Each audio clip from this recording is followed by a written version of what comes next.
So Bark River has really stepped in it this time. I don't own any Bark Rivers, so I'm just going to showcase various fixed blades for you so you have something to look at as we discuss. Because everyone is talking about how Bark River lied, and shame on them. For those who haven't kept up with the story, and granted, I haven't really kept up with it either because I don't like Bark River knives. But the story goes they have struggled or failed to pay their employees, and thus their employees have since aired their dirty laundry, and now they're in a whole world of trouble. So what's been going on, for those that don't know, is, I guess it's not even allegedly now because the owner has actually came out and at least admitted to one model, but Bark River has been for at least a year taking a pre-made knife kit knife made of either 8CR13 or 9CR, something of that variety, slightly reshaping it and regrinding it, reprofiling it, putting their name on it, made in the USA, and then stamping it or labeling it as CPM 154. So there's two lies there: the made in the USA and the steel type. Now, everyone is all up in arms about both of those factors, and while they should be, because the made in the USA claim, 1, 2, 3, is important. It's important for a lot of reasons, not just patriotic ones. It's important to know where the knife came from, as that can affect the value and price point. There's also laws about it in terms of the Federal Trade Commission about what you can label made in the USA versus assembled in the USA versus made in the USA with global components, etc., etc. Bark River didn't do any of that. Mislabeling as steel, I would assume that could fall under the false advertisement legal definition. Though in the knife community it does happen, whether intentionally or unintentionally. However, there's no excuse for it this time around because it's coming from China in a pre-made kit knife.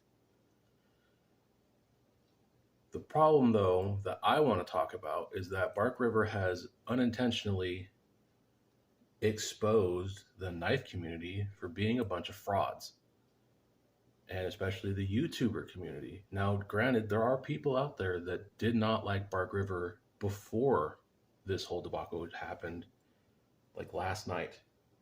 I know that they've had troubles in the past mislabeling steels, at least for, I believe, Pete from Cedric and Ada. I believe he got a mislabeled knife, if I'm not mistaken. And I know that the Stroppy Stuff guy does not like Bark River. I do not remember why he does not like them, but I do remember that he said that he didn't like them. Now, the problem that I'm talking about that Bark River has exposed the knife community about is that nobody is using their shit. And granted, you don't have to, right? If you're just Joe Blow on the street, you're like, hey, I like this expensive knife. I want to treat myself. I want to get something really cool. Nothing is saying that you have to use your blades. But when you're doing reviews online, when you're talking about stuff and you're telling people how good or not good something is, and you're not using it, you are misleading people.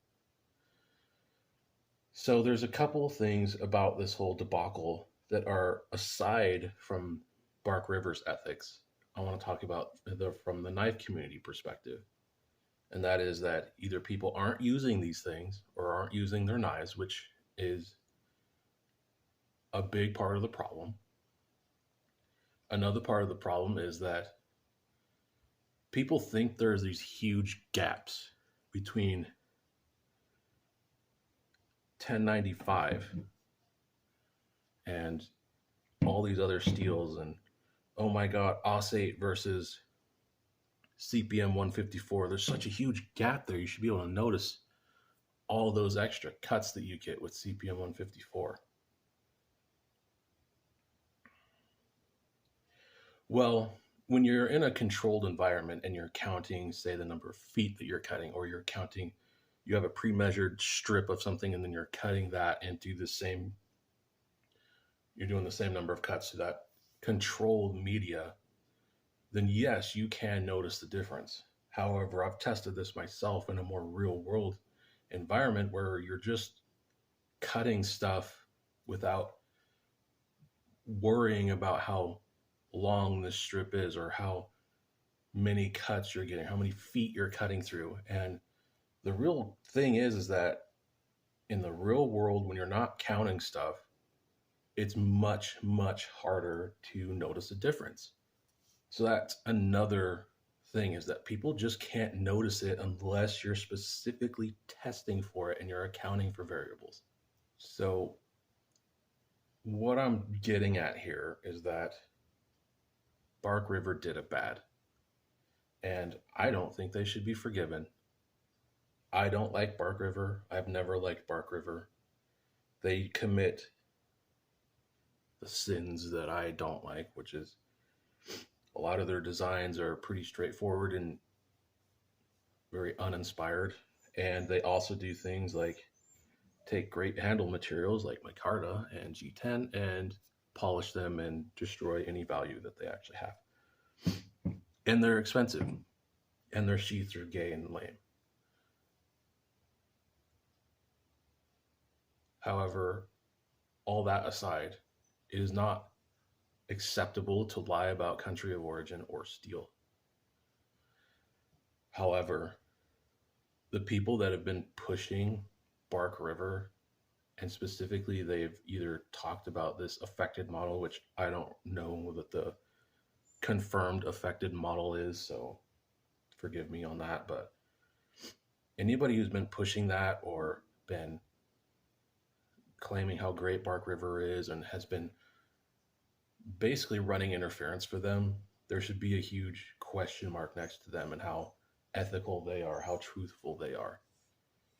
And we also need to go back to you, the viewer, don't necessarily have to test your stuff or use your stuff, though I would advise you to do so because you can learn a lot about your knife. However, you need to listen to people that are actually using their stuff and to the YouTubers that actually do use it.